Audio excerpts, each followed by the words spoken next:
Good morning, students. Welcome back again. Chapter number 15, that is economic development.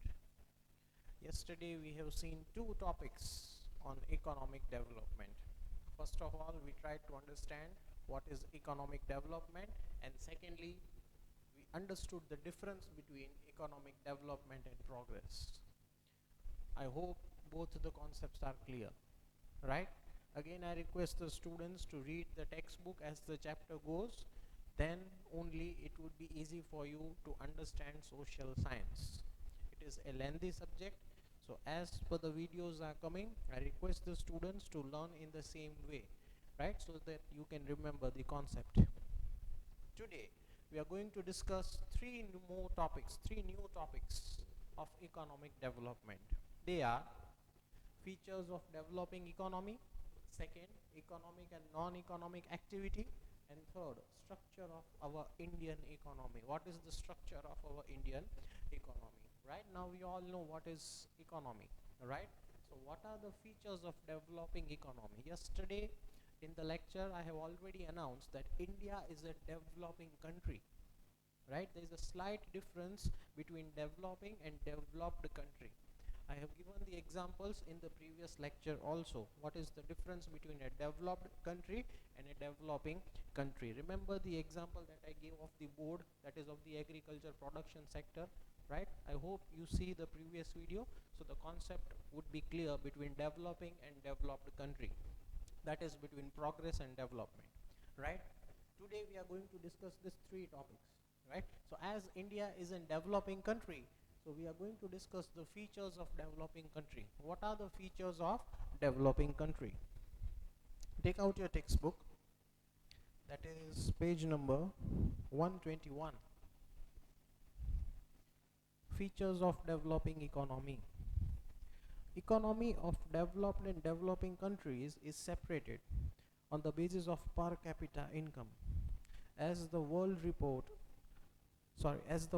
Development Report of 2004 of the World Bank, countries have income less than $735 are categorized as developing economy, right? I'm repeating it again. As per the World Development Report of 2004, as you are studying the old data, it might have been updated, so that if you want an updated data, you need to refer to the government's official website. As per the World Report 2004, World Bank countries have an income less than $735 are categorized as developing economy. What are the features of developing economy, right? Which are the different features of developing economy? Point number one, that is less per capita income, right? Less per capita income. National income of developing countries is less while population growth rate is high, so the per capita income remains low. Because of this, per capita income, living standards of the people is low, right? I'm repeating that point again. Less per capita income, right? National income of developing countries is less. National income of developing countries is less, while population growth rate is high. So the per capita income remains low because of less capita income, and the living standard of the people always remains low. So that is, the per capita income is one of the concept, or you can say the features of developing economy. It is always concerned with the national income of developing countries, right? So that is less per capita income. We have already seen in the previous sessions, right, that the per capita income is dependent on the number of population, that is the total population. But India, in terms of population, is constantly increasing, so the per capita income always remains low. So that is why we are in developing economy, right? Point number two, population growth. That is what I have said previously, and now we are going to see in this point. Population growth rate is high in developing nations. Rate of population growth is 2% or more in these nations. Population growth rate is one of the biggest factor, right, that doesn't allow to change the concept. from developing to developed countries. That is the issue. That is what we have to understand. That is what we have to change and make a social change. We need to control the population. If we don't control the population, we won't be changing our situation from developing to developed countries. That would be the criteria, that would be the situation. So we need to understand this thing and try to balance the population, right? You can see 2%, right? That is in crores. You can count the population of India today is around 130 plus crores, and if you make 2%, it would be in crores again, right? So we need to consider this factor and try to control the population so that everyone will get equal opportunity, everyone will have improve the standard of living, and we would be changing our concept from developing to developed nation, right? Next, point number 3, dependence on agriculture. One of the biggest factor in India even today. We are surrounded with the terms of technology, we are surrounded with the terms of facilities, all the modern facilities, but still today also, right, majority of the people, that is more than 45-50% of the people are dependent on agriculture. That is the situation, right? That is why we are considered in developing economy. Main occupation of the people of developing countries is agriculture. More than 60% of the population is dependent on agriculture for employment. Contribution of agriculture in national income of this nation is around 26%. Underline that statement. Contribution of India's national income, that is agriculture's income, is around 20%, 26%, right? And 60% of the population is dependent on agriculture.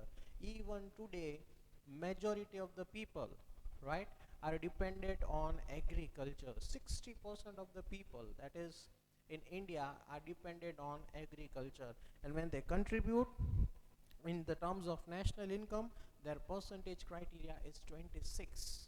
Their percentage criteria is 26, right? So we can imagine that one-handedly, right, our economy depends on agriculture. Our economy depends on agriculture. If the agriculture sector is not successful, right, if the agriculture sector is not successful, you can imagine 60% of the concept and 26%, that is almost 1/4 of the national income, is purely dependent on one sector. There are different sectors that we are going to learn in SS in the new chapters that are upcoming, but right now we need to understand there is only one sector in which 1/4 of the income we are relying on, that is agriculture.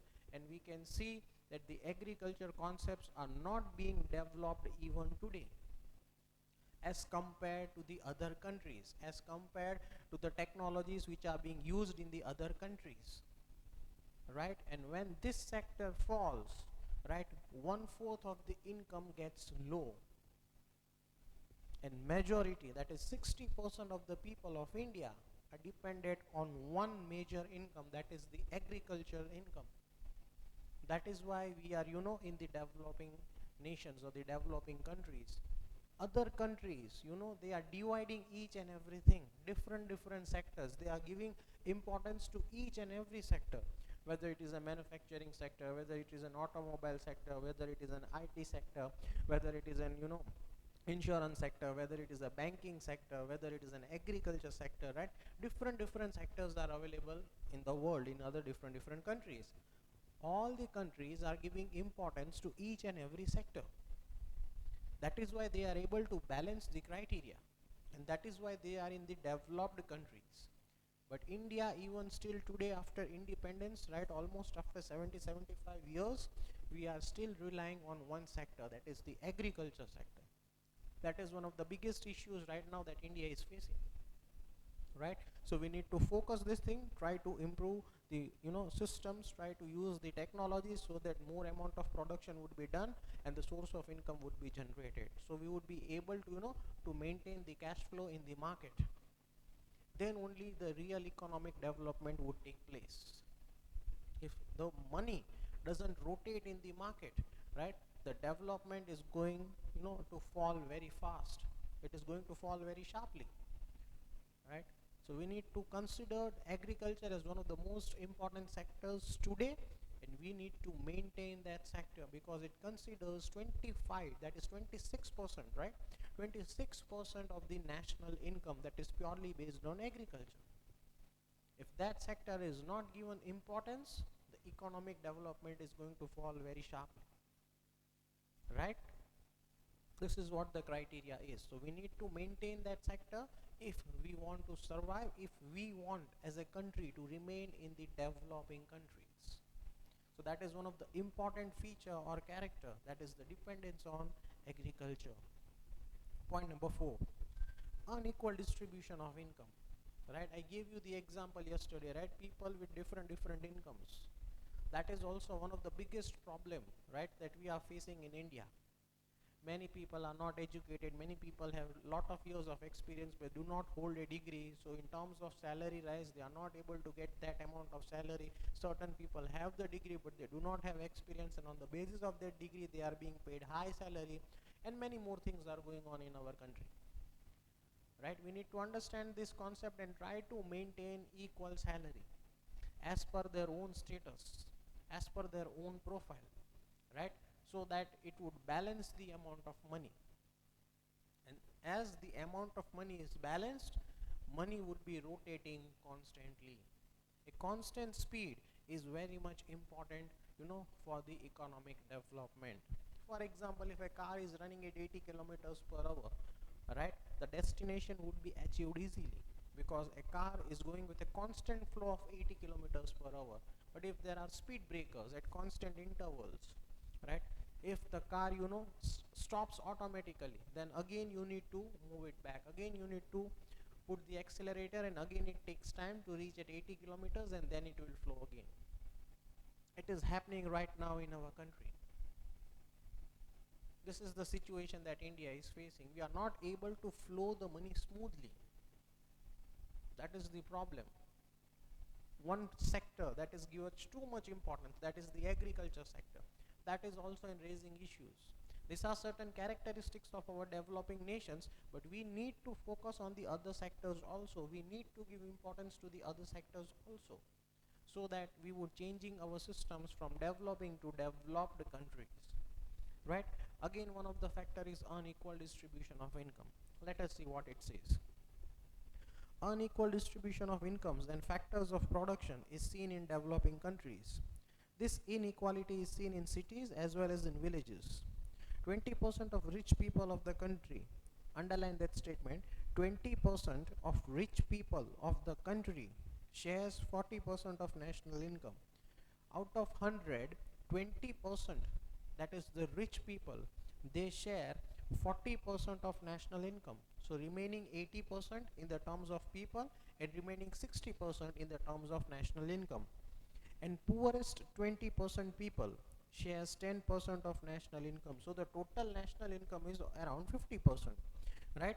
This concentration of income and property is seen in the hand of rich people in developing economy. We don't know where is the remaining other 50%.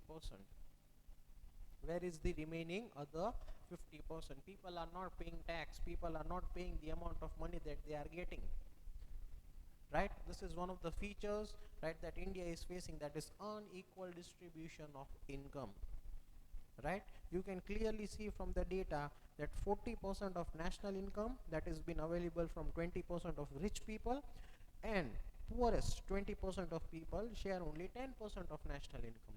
So 20% rich people and 20% poor people, so that is only 40% of the people. What about the remaining 60%? There is no data given over here, and we do not have sufficient information because the distribution of income is unequal or is low, right? So people find different ways to avoid the tax, and when you don't pay the tax, you are disturbing the development of the country. This is again one of the important raising questions that India is facing today, unequal distribution of income, right? Next, point number 5, unemployment.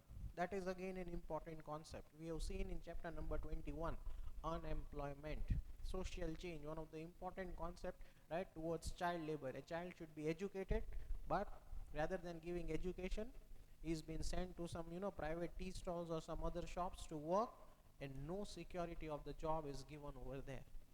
And what would be the end result? That would be the unemployment.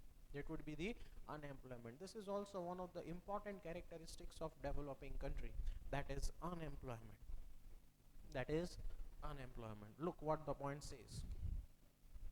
Unemployment may be counted as an important features of developing countries. In these countries, ratio of unemployment is more than 3% of total labor.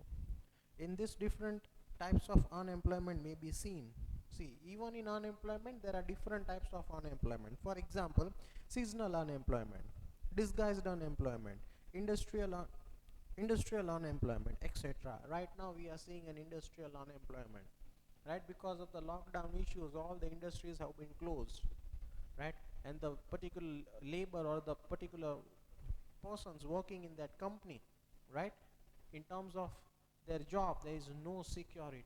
There is no security. Certain companies are even not able to pay the amount of salary as per their standards because the production has been stopped, right? Many more issues are going on. Seasonal unemployment, for example, a person running in shop of an ice cream, right, an ice cream shop, that would be only earning in the summers. What is going to do in winter and what is going to do in monsoon? Again a question mark. A person selling a raincoat, only applicable in the season of monsoon. What is going to do for the remaining 7-8 months? We don't know, right? This is one of the raising concerns, that is unemployment, right? Many people are falling under this criteria. That is why India is a developing country. We know all the situations, we are aware of all the criteria regarding development, but the most important factor, or we can say the hindrance, right, that India is facing is population. Government is trying to match all these things. Government is trying to give each and every facilities in different sectors through different schemes, different projects. They are trying to give different benefits to the weaker sections of the society, but still they are not able to balance each and everything together, right? These are the factors that India is facing today, and one of the factors is unemployment, right? Next, point number 6, that is poverty. Poverty is also a feature of developing economy. People who are not able to satisfy their primary necessities like food, clothing, shelter, education and health are called poor. If the basic facilities are also not been available, right, food, clothing, shelter, education, health, what are people going to do? They are technically very poor. The basic necessity of a man is air, water, shelter, clothes and food. These 5 basic things, if a human cannot get, they are very poor.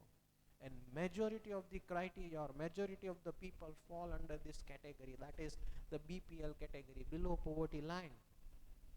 And the number is constantly increasing in lakhs every month, every year, every week, right? And the amount of the income that the government is getting through tax is very less, then how can even the government manage all these things? We require a proper financial support from that 20% of the rich people, right? And if that rich people, or you can say the people who are earning in terms of salary, pay tax time to time, that would lead to a proper economic development, and somehow we can indirectly help all these poor people, and that would increase the standard of living and develop the economy of the country, right? One of the factors again, that is poverty. That is why India is a developing country. Next, 7th, that is dual economy. The economy of a developing country is based on dual or mixed system. On one side, backward farming, old machinery, orthodox social structure, less productions are seen in villages. And on the other side, there are cities having modern industries, new production process, modern implements and modern sophisticated lifestyle. two phases, and when you see that two phases, both the phases are totally different. On one side we see the farming systems that are being used, old systems, old technologies, old machineries, less production activities in the villages.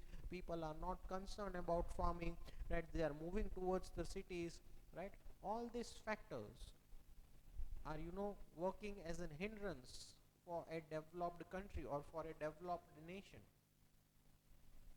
right? No one is interested in all these activities. They just want the cash in their hand and to enjoy their life. And we have already seen in the previous sector that 26% of the income is purely dependent on, that is the national income is dependent on agriculture. And if people are not giving importance to that particular sector, it is going to be a very big trouble, right? We are discussing the factors, or we can say the characteristics of a developing economy, but these are the factors that needs to maintain. The name of the chapter is economic development. If we don't maintain all this activity, we would be falling under underdeveloped country. Why we are a developed country? Because we are having all these things. These are the characteristics that we have. That is why we are a developing country, right? But if these factors are not given importance, if these factors are not considered importance, then we are going to fall again one step down.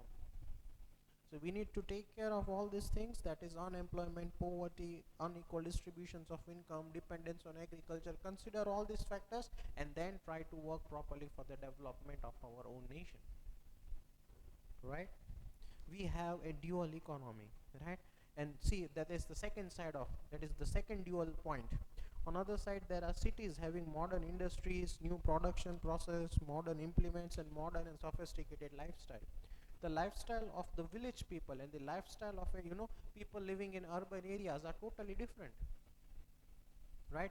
The needs, the requirement of the urban people, the standard of living, every facility at their doorstep, every technology that they have in their home, right? Everything they have, internet, Wi-Fi's, latest technological laptops, mobiles, right? Cars, two-wheelers, four-wheelers, systematic, everything they want systematic, right? This is the two different sides, we can say, of the same coin. And when that same coin will, turn the other side, that is the side of the village, you find nothing, right? We are having a dual economy.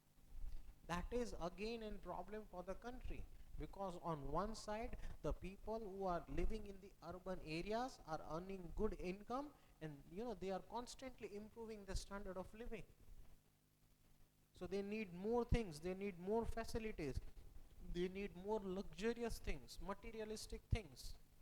And on the other side, we find a different face. That is again in dual economy, right? We need to take care of both the things. We need to take care of the people living in the villages. We need to provide each and every facility, especially those concerned to these farmers, those people who are related to the agriculture sector. We should provide each and everything, fertilizers and all that things should be provided at proper concessional rate. Subsidies should be provided, less interest rates should be given, loans should be given to the farmers, so that the production activity increases. Then only they can match the level of the people living in the urban areas, right? Then it would be very difficult to balance them. If we are not giving importance to the people who are living in villages, the criteria would be somewhat like this. And we can never balance these two things, right? Urban areas are constantly improving. The standard of living is constantly improving day by day. But we do not see all these factors in villages. It takes a lot of years to reach to that level. And when they are reaching to that level, again the standard of living of the urban area increases, right? These are the differences that India is facing, and that is why India is a developing country, right? And the next point, that is insufficient infrastructure facilities. We do not have proper infrastructure. We do not have proper technology. We have technology, but what are the requirements today as per today's era? Somewhat we are lacking it behind. Somewhat we are lacking it behind. See what it says. Crucially, vital infrastructure facilities like education, transportation, communication, electricity, health facilities, banking, etc., are less lacking in developing countries, which hinders the development of the nation. All these things should be available very easily. That is education. Still, in villages, education is not given that much amount of importance. Transportation, right? There are many buses, there are many private vehicles right now available, but the amount of people that are traveling daily are also increases. So we need to match to that level. That is what we are lacking. Third, that is communication. Fourth, that is electric facilities. There are many electric facilities available in the villages, but as the population is increasing, the numbers of the areas is also quite developing. So we need to provide the electricity facilities as well. The banking sectors, there are very few modernized bank in the villages. You can find the bank that is SBI in every area or every small village. But if you go for HDFC and Axis Bank, you won't be able to find in those places, right? If we want to give the facility to the people, especially of the rural areas, we need to develop all these things. We need to develop all the banking sectors, the health sectors, the communication sectors, so that we would balance the criteria. We would balance the criteria, right? That is insufficient infrastructure facilities.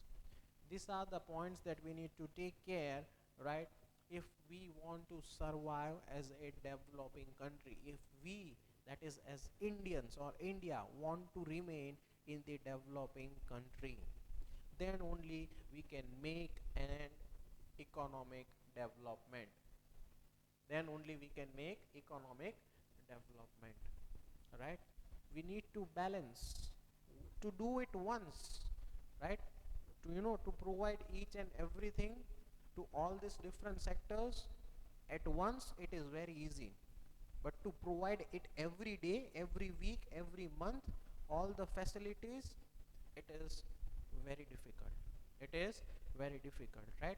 It is all about the survival of our own nation as a developing country, so that the money would constantly flow around, and that flow will generate a speed, and that speed would lead to economic development. That would lead to economic development. And the last point, that is point number 9, forms of international trade. The structure of foreign trade of developing countries is different. I'm repeating that point again, try to understand. The structure of foreign trade of developing countries is different. These countries mainly export agro products and farm products as well as mineral ores. This type of products have less demand and low rate, so less income is gained by exporting this good. Try to understand that point again. The structure of foreign trade of developing countries is different, right? Developing countries and the structure of foreign trade, that means the goods and services that we exchange to other countries, right, in the terms of developing countries. These countries, that is India as a developing country, let us take an example of our own country, right, mainly export agro products and farm products. We mainly export agro products and farm products to the other part of the countries, right? What happens? This type of product have less demand and low rate. That is the problem. That is the problem. They have a very less demand in other countries, and we supply all that particular farm products or the agriculture products at low rate. So we get a minimum profit. We get a minimum profit by exporting this kinds of goods. We need to export such goods, right, such things which would bring us a high amount or high margin of profit from the other countries. And when that income, maybe in terms of euros, pound, dollars or yen, would be coming and converting to the Indian rupees, that would be helpful for the economic development. But majority of the exporting goods are related to the agriculture sector, right? So that is one of the worrying concept of our Indian economy. If we try to change all these 9 points, try to develop slowly but steadily, we can change our scenario from developing to developed nation. These are the 9 features of developing economy. We all have these features presently available right now in our system. And the most important thing is we need to maintain this structure. We need to maintain this system. Again, if we fail to maintain this system right now, it is going to create a very huge amount of trouble, and we would be falling one step behind. We would be falling one step behind. So we need to take care of all these 9 points. We need to develop slowly but steadily so that our economic development gets stronger and stronger day by day. Right? I hope the concept is clear. That is features of developing economy. Right? These are the 9 features or characteristics of developing economy. And look at the last ending conclusion paragraph. While imports include industrial products and machineries, at the cost of this product is more, so the expense on import rises. On the other hand, whatever we are importing, that is all about the machinery, that is all about the technologies from other countries, that is what we are hiring. And when we hire in the terms of import, we need to pay the excise duty, we need to pay the tax, so the cost rises. So the import cost rises, and thus as the condition of foreign trade are adverse, there is an increase in foreign debt. Thus we see the above mentioned features in developing countries. As the Indian economy is developing, all these features are related to India in greater or lesser measure. Right? Directly or indirectly, we are defining our own self, what we are exporting and what we are importing, and the income that we are getting from export is being used or is being gone from the other hand in the terms of import. That is what we are hiring in terms of machines and technologies. Right? Whatever we are seeing, I'll give you one example so you'll think a lot about that things. The number of electronic goods that you use are all coming from foreign countries. Just look at your own house, what number of things that you are using and which country do they belong. Right? I'll give you one example so you'll understand the source of income that the foreign countries are getting, right? From our country. From our country. That is the mobile. The mobile phones that you are using, right? Except Micromax, all the other companies are from outside. It might be Samsung, it might be iPhone, it might be HTC, it might be BlackBerry, it might be OnePlus, or anything that you are using. They all belong to some other countries. And the number of people that you are using mobile phones are in crores. And the amount that each and every person is paying on a mobile phone, that is the profit that we are giving to other countries. And they are getting stronger and stronger day by day. Think of the other electronic goods that you are using at your own home and try to find by yourself, right, that where does this product belong, which country does it belong. And then you will understand that as an Indians, we are using the products that are coming from outside, and we are giving a huge source of income to other people. This is what India is facing right now. One of the biggest concept, that we are exporting certain agriculture products, we are getting very less income, and we are importing a huge amount of technology, a huge amount of machineries. Right? Whose machinery it is? Ours machinery? No. It is the technology and the system of other countries that is being imported in India. Why? Because the demand is more. People are ready to pay a huge amount of money. An iPhone costing around 1.5 lakhs, 1.2 lakhs, people are spending it madly.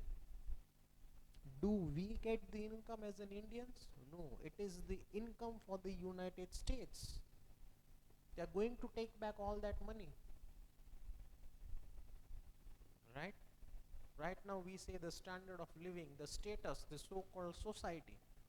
But are we really, helping India in terms of economic development? It includes me also, right? Everyone need to think from this point of view. Then we can bring a change, and that change would actually, leads to economic development. But the thing is, we are only concerned with the standard of living. The thing is, we are only concerned with the status, right? We don't look at the product. We just look at the status and buy the things, whatever may be the price. And that leads to the import factor.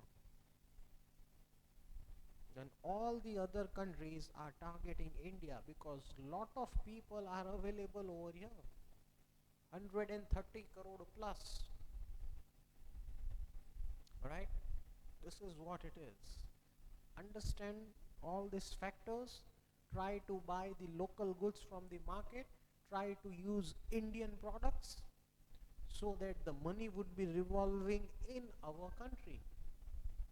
And when the money starts revolving in our country, the development progress will start very rapidly.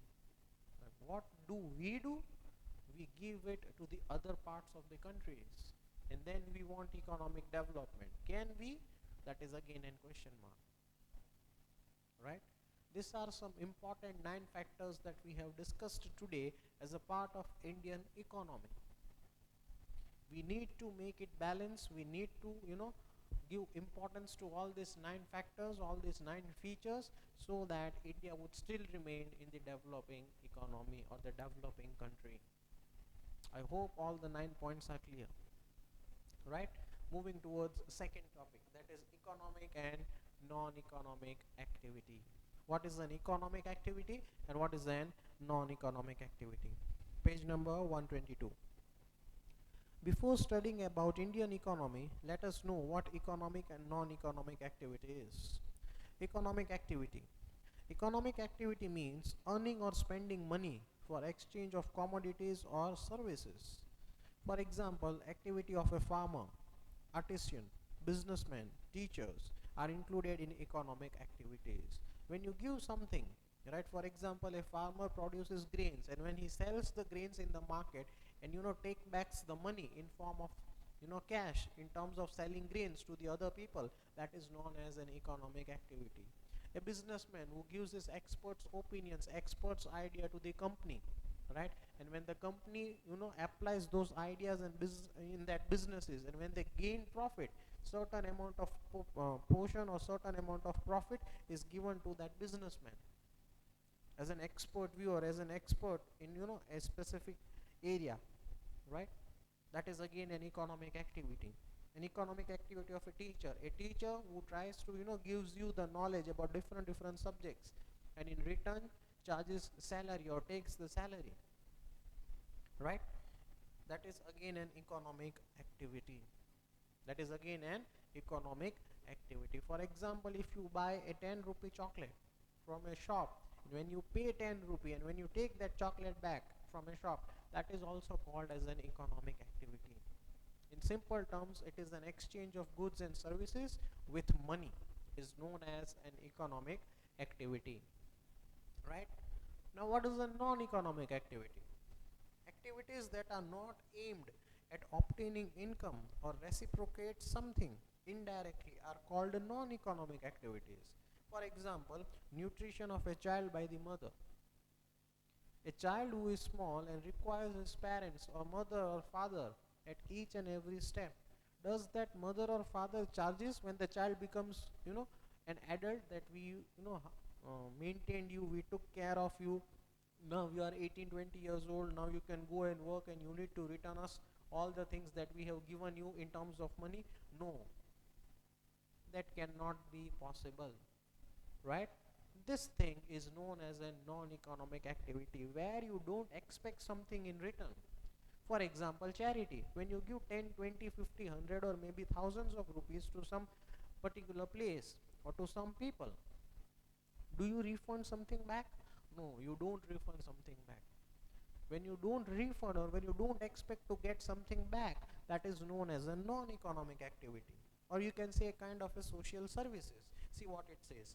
For example, nutrition of a child by the mother, activities of social services done by a social worker, etc., can be identified as non-economic activities. Currently we are seeing many people are helping the poor people, many people are giving food to the workers who are from different states, and they are being um, locked down in our state, and they want to go to their own state, but the transportation facility is not available. The source of income that they had, that they used to work in our industry, is been stopped. So there are many social workers, social people who are making food and providing food to those people, to those laborers who are from different states,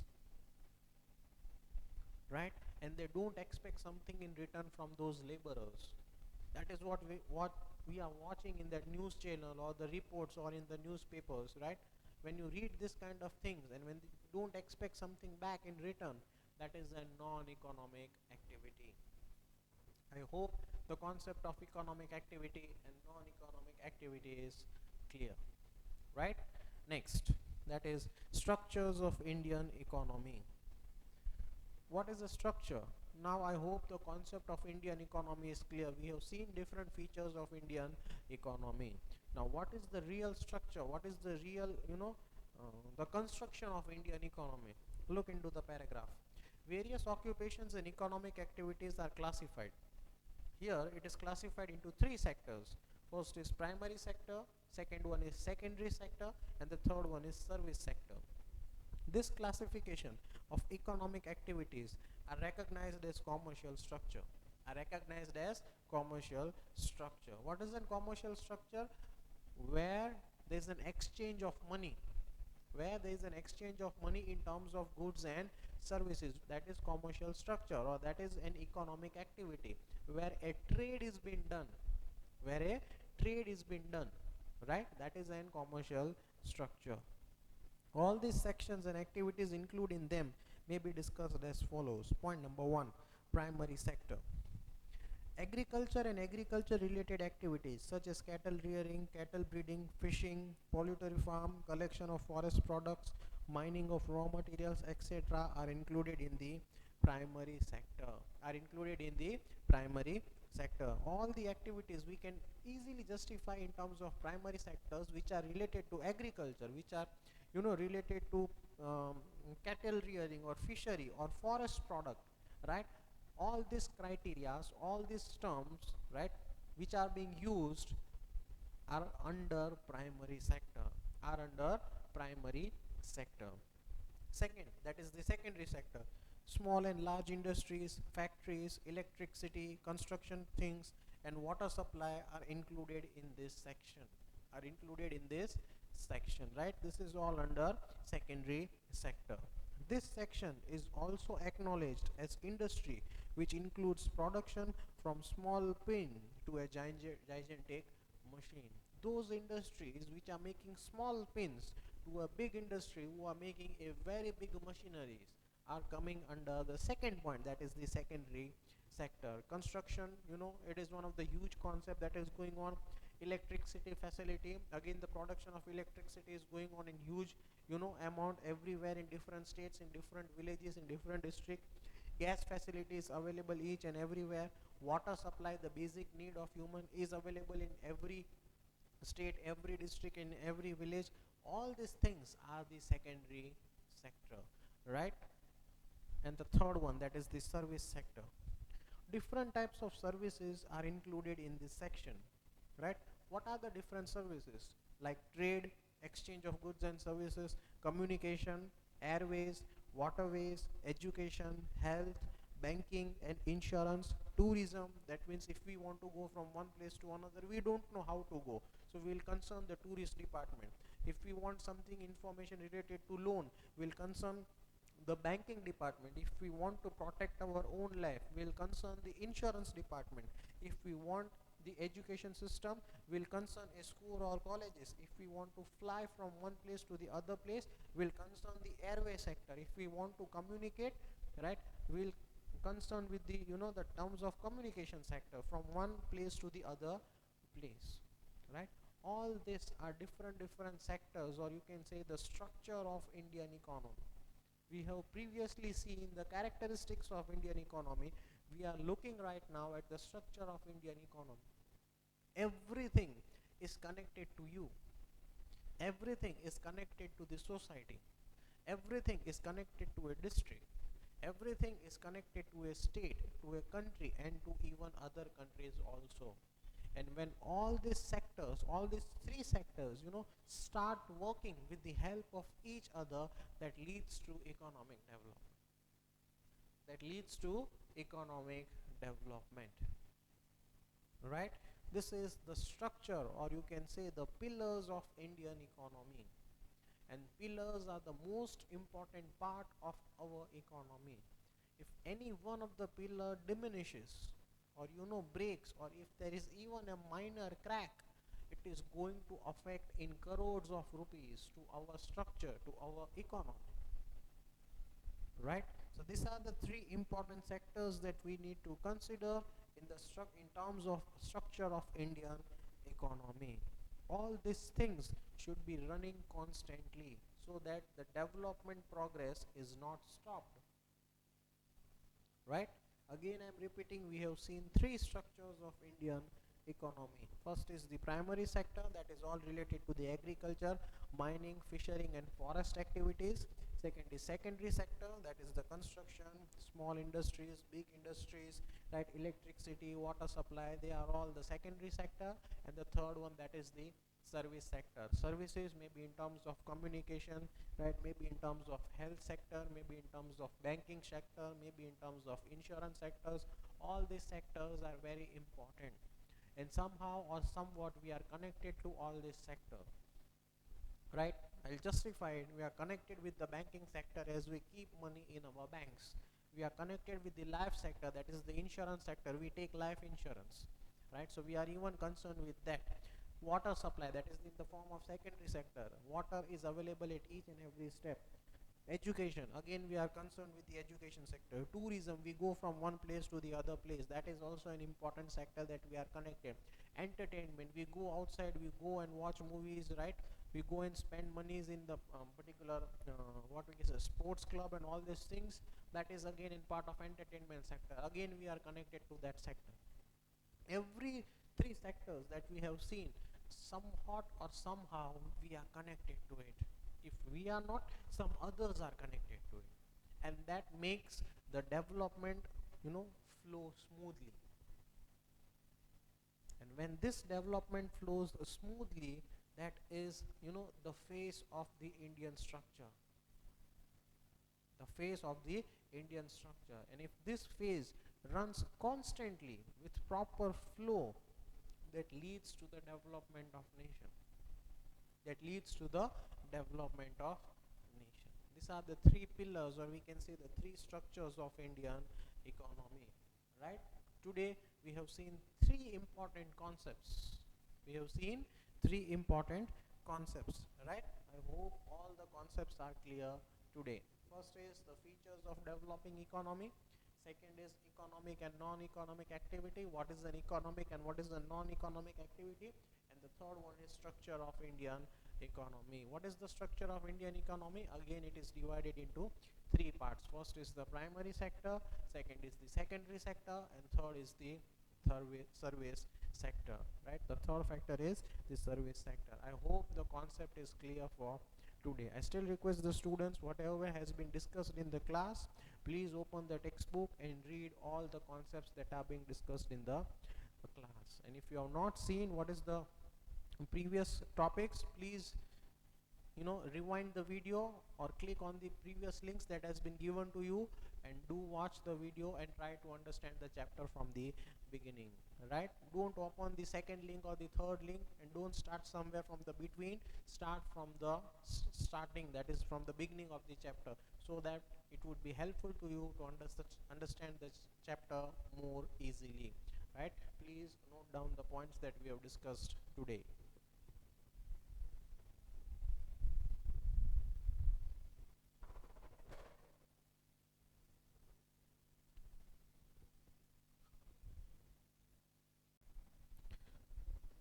Welcome back, students.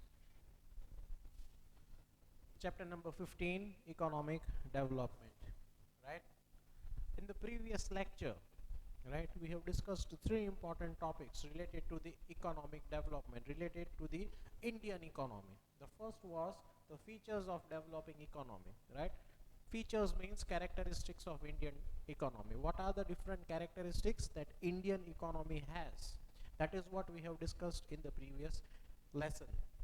Second is economic and non-economic activity. What is an economic activity? What is a non-economic activity? That is also we have discussed. Economic activity means an activity which has been exchanged in terms of, exchanging money and buying certain kind of products from the market or from somewhere else. That is known as an economic activity. And what is a non-economic activity? When you give something and when you don't expect something in return from that particular person or from the opposite person, that is again known as a non-economic activity. And what is the third thing that we have discussed? That is the structure of Indian economy. What is the structure of Indian economy? Structure of Indian economy is based on three things. That is the primary sector, the secondary sector, and the service sector. Primary sector, that is all about including the agriculture things, the agriculture products. It is related to forest, it is related to minings, right? It is related to fisheries activities. All these things are being fallen under the category of primary sector. The second one is secondary sector. What is the secondary sector? That is the, we can say the terms of industries, right? From small industries to big industries, water supply, and all these things. That is what we have discussed in the previous chapter, right? That is all about secondary sector. And the third one, that is the most important thing that we are connected with, maybe daily or weekly or monthly, that is the particular different kind of service sector. That is services in terms of banking, services in terms of insurance, services in terms of communications. All these things are very much important and connected to our human life. And if we are connected this different sectors directly or indirectly, we are helping our country to develop on a very rapid basis, right? That is all we have discussed in the previous chapter. That is all about economic development, right? These are the three things that we have discussed in the previous chapters, right? Today again we are going to discuss two topics, right? First is factors of production and second is distribution of factors of production, right? What are the factors of production? What is production? Production means a place where something has been made, right? And which are the different factors that do we require? Which are the different factors that do we require? There are four factors that we require: land, labor, capital, and entrepreneur. These are the four factors that we require for the terms of production, right? We require a proper particular area, that is the land, to develop something, to make something in terms of production, that is land. Second thing that we require is labor. If we do not have human hands, we cannot do anything. We might say technology, we might say new improved system, but that all things are being made by man. It is actually the hands, or you can say the mind of a particular human, which develops all these activities, right? So the second important factor, that is in terms of production, is labor or human. That is what we actually require. Third is capital. Capital means money. Without money, anything is not possible. So you require basic amount of money, to develop something, to make something, to produce something. If that basic amount of capital is not invested, you cannot make any kind of production. It would be very difficult for that particular company, organization to survive on a longer point of time. It would be a very critical situation. So the third important factor, that is, as the primary point or the main focusing point, we can say, is capital. When we want certain factors of production, we want something to develop, that is capital. Without capital or without money, anything is not possible. And the fourth and important point is an entrepreneur. An entrepreneur is a person who brings all these three things together at one place at one point of time, so that the production activity starts to increase. that is known as an entrepreneur, and we called it in today's term, that is a businessman. That is a businessman. I hope the overview of this concept is clear. Take out your textbook, page number 123. What does it say? Let's look into detail. Factors of production. Production is done with the help of natural resources and labor. Different types of tools are used for productions. The tools like bullock carts, tractor, sickle, labor, land, etc. are associated with the production of goods, or you can say food grains.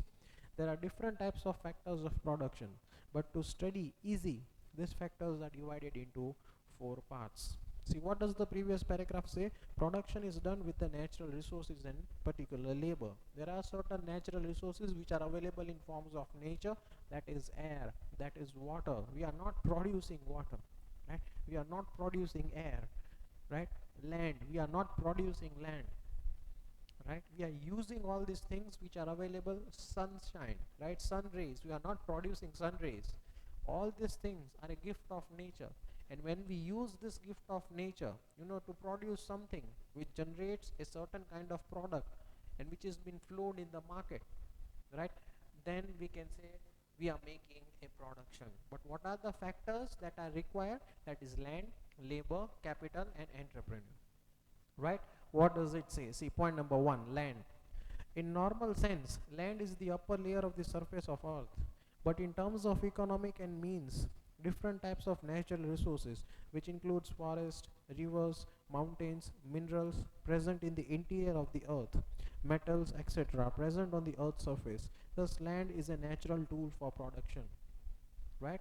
We can say land, that is, land is the upper surface or the upper part of the earth. But when we seed something, when we pluck something, that is actually the inner side of the earth that allows to develop a crop, that allows to develop a plant. That is a natural resource.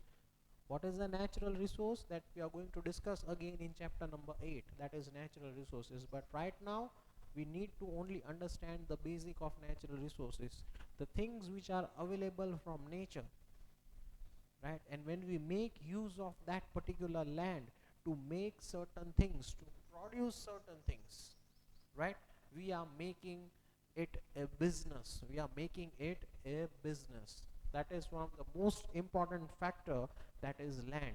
That is land. We are using that thing which is available in form of nature.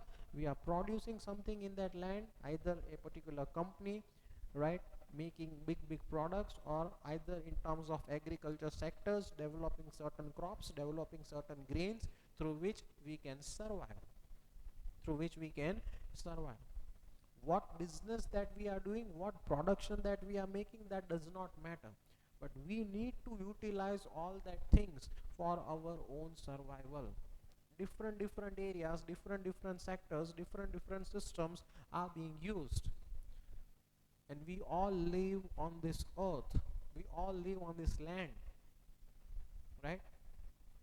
That is the basic need a human requires. And when we are talking about production, we have already seen different sectors, right? Primary sector, secondary sector, and the particular third sector, that is all about communication and all that things that we are using, transportations and all that facilities that we are using, that is all about service sector, right? These are the three things that we are using. But where? On this place, on this earth, with the help of natural resources, right, we are making the product more effective, we are making the things more efficient, so that the standard of living of the people will improve, right? So first and the foremost important factor, that is land.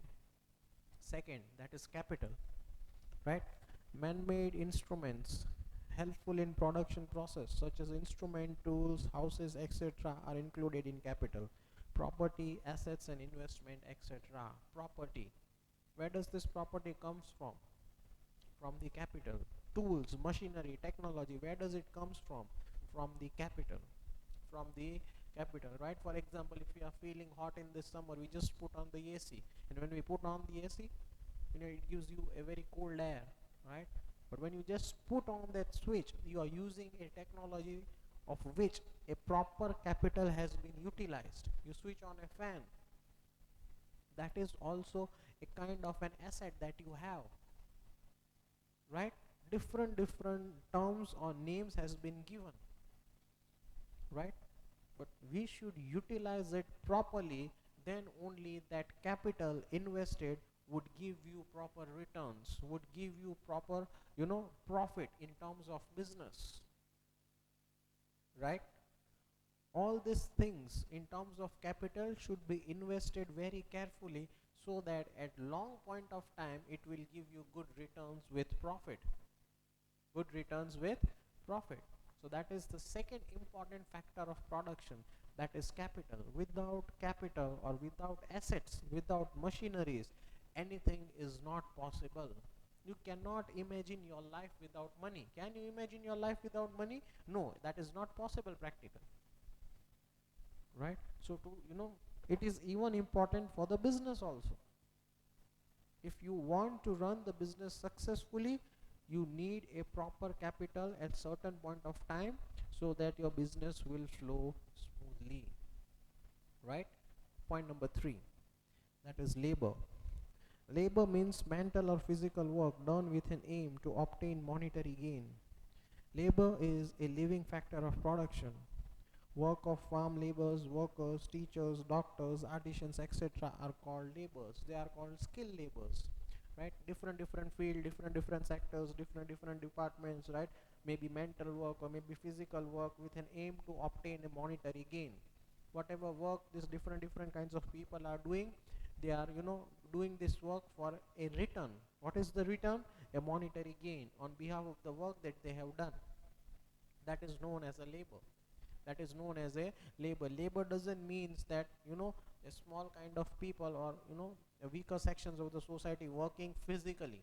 No, not like that, right?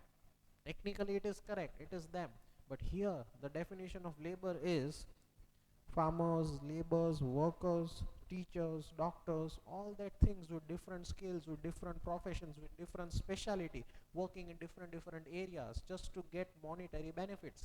They are known as laborers. They are known as laborers, right? And when these different people working in different sectors, earning from different source, that would lead to economic development. Imagine if everyone are doctors, what about the other field? Imagine if everyone, are in the same field, that is teachers. What about the other sectors? Imagine if everyone is in banking sector. What about the other sectors? Imagine if everyone is in the agriculture sector. What about the other sectors? We need to, diversify ourselves in different areas, so that equal opportunity may generate. Each and every sector must be given important, so that the labor, that is the human, will get different source of income from different businesses. And that is how we can produce something. That is an important factor of production. That is the labor. That is the labor. And the fourth, that is the entrepreneur. Who is an entrepreneur? The person who effectively combines these three factors, that is land, labor and capital, is known as an entrepreneur. The process of coordinating these three factors of production is called an entrepreneurship. Right? When he combines all these three things, land, labor and capital, when he combines all these three things at one place at one point of time, and when something is generated or produced, right, at that point of time, it is considered as a factor of production. It is considered as a factor of production, and that person is known as an entrepreneur. That person is known as an entrepreneur. I hope the concept of factors of production is clear, right? It is one of the simplest topic, that is the factors of production. To produce something, these four things are mandatory required, that is land, labor, capital and entrepreneur. If all these things are combined at one place, production can be done very easily, right? And when the production is being done, the product has been made, the product has been put in the market, the product has been sold in the market, and that amount of money again comes to the producer, that is to the company, and that company again makes new things, again that they are being put in the market, again it is going to generate profit. That is what I have said in the previous lecture. Again that profit would be going to the company, again the company would be making more production, again the product would be coming in the market, and this cycle flows continuously. And when this amount of money flows continuously, right, it would lead to the economic development of our country. Right, this is just one example of one company in one sector. There are various sectors that we have seen. In each and every sector it applies the same, and when it applies the same in each and every sector, the economic development becomes very speedily. It becomes a very rapid situation, right? When money starts to flow very fast, right, the development is on a very higher scale, with different sectors with different factors of production, right?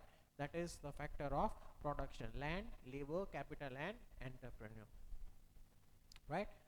Moving towards the last topic for today, that is the distribution of factors of production, how these factors are being distributed, right? Again, page number 123. Humans are unlimited.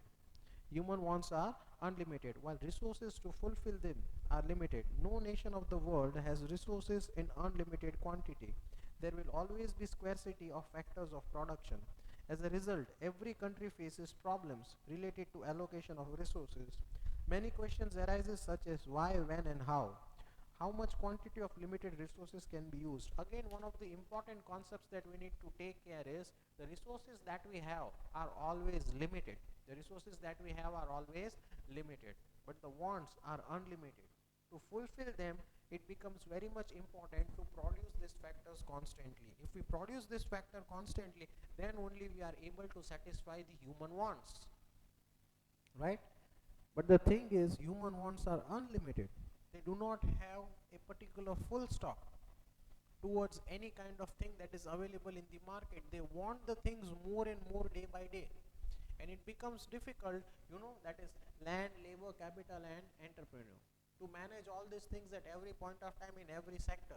When they try to fulfill one need, again 10 needs arises in the market. When they try to fulfill 10 needs, again 100 needs are being arised in the market. The resources that are there, that is the land, that is the labor, that is the capital, is always limited in nature. That is always limited in nature, right? So what we have done is we have distributed the factors of production. How we have distributed? Look into the textbook. Point number 1, unlimited wants. Human wants are uncountable and unlimited. So many wants originate from one want. Many requirements are to be fulfilled again and again, while many wants arises because of development of science and technology. Thus, because of many reasons, wants becomes unlimited. So in order to fulfill the wants, one has to make a selection among the wants. We need to be very selective. We need to be very smart, right? There would be 10, 20, or maybe 100 products available in the market. So as a human, as our wants are unlimited, we need to buy the selective good, that is, the most required thing that you require as an individual. And when you become elective, when you become smart, it would give you the maximum result, the maximum satisfaction that you will be getting from that product when you buy it from the market. When you go into the market, you have planned that I want to buy this, but when you go into the market, different options, different products would be available to you, so you get confused. You have 100 rupees in your pocket. When you go into the market, you buy a product which is worth rupees 110 or 150, and when you pay that 50, 20, or maybe 100 rupees extra, that disturbs your economic development. So you need to identify your wants. What is your actual need? What is your status? What amount of money do you have in your pocket? And what is the things that you can utilize to the maximum level? And then you need to buy a product from the market. Then only it would be able to satisfy your need, right? So that is the first point, that is unlimited wants, right? So that is the distribution factor of production. We need to be very selective, we need to be very smart when we buy the product from the market, right? We should not look at others, what others are buying. We should look at ourselves, we should know our criteria, we should know our economy, and then as an individual we should buy the things from the market, right? Second, because wants are unlimited. Second, important order in terms of necessities. As the resources to satisfy wants are limited, the individual has to decide which want is more important. He has to satisfy his requirement in order of priority. Whichever requirement is more important, that has to be satisfied early and on the later on the other stages. Whichever requirement is more, that needs to be satisfied first, and whichever the requirement is less, you can buy it after few months or maybe after few weeks. That is what you have to identify, justify, analyze, and then you need to buy the product from the market. That is order in terms of necessities. Order in terms of necessities. This is how you need to select the product. You need to be very selective. What you require the most, you need to buy it first, and what you require, at the later on stages, you need to buy after few months or after few weeks or after few days. That is how you have to divide or distribute your wants. Then only you can balance your economic development. Imagine if you are not able to balance your own economic development, how can the country, manage their own economic development? It is we as an individual, I, you and we. I or maybe we as an individual needs to be very selective, that we are buying the product from the market, and then we need to work accordingly. Right? This is the situation that we need to understand and work smartly, and then we need to follow we need to buy the activities from the particular market or from the shop. Right? The remaining things we should buy, but on the later on stages as per our own requirement. That is point number 2. That is important order in terms of necessities. Number 3, limited resources. Factors of production mainly includes natural wealth and man-made wealth. All these tools are limited, so they have to be utilized judicially. Distributions of tools has to be done keeping selected wants in center. The resources are always limited. If you are not able to justify your needs and want, those resources will be taken away by someone else. Those resources will be taken away by someone else, and when you are in actual need of that resources won't be available with you, as the resources are always limited. For example, the resources of water. The resources of water, we know, as we are living in Surendranagar, what is the criteria, right? People are always crying for water, and if the water is available at proper time daily, what happens? Rather than keeping water safe, we are wasting the water. And what happens in the summer? The water is not available. What happens? The water is not available. This is what the criteria that we are facing. And when we are in actual need of water, water would not be available, because the resources that we want, we didn't buy at proper point of time, so someone else took it, or it is not available in the market. So this is how we have to analyze our own criteria, analyze our own needs and demands, keep our own needs and demands limited, try to be happy in what you have. Then only you can enjoy the particular product that you are buying from the market, or you can say then only you can satisfy yourself what you have within you. And when you look to someone else, again your wants are increasing. But if you go to buy some other things from the market, it disturbs your economic development, and when you disturb your economic development, directly or indirectly, it affects our own country. So again, we have to be very smart in buying the products. This is how the distribution of factors of production is to be done. Right? Factors of production, as per our own need, as per our own desires, we need to buy the product from the market. The products which are very necessary and important, we need to buy it first, and then the remaining ones. Right? This is how we need to distribute the factors of production. I hope the concept is clear. Right? Today we have discussed two topics. First is factors of production, and second is distributions of factors of production. I still request the students to read the chapter, to keep the textbook with you when this video is going on, and read it twice and thrice so that you may get more understanding and you may get with the concept very clear. Please make a note of it. Thank you.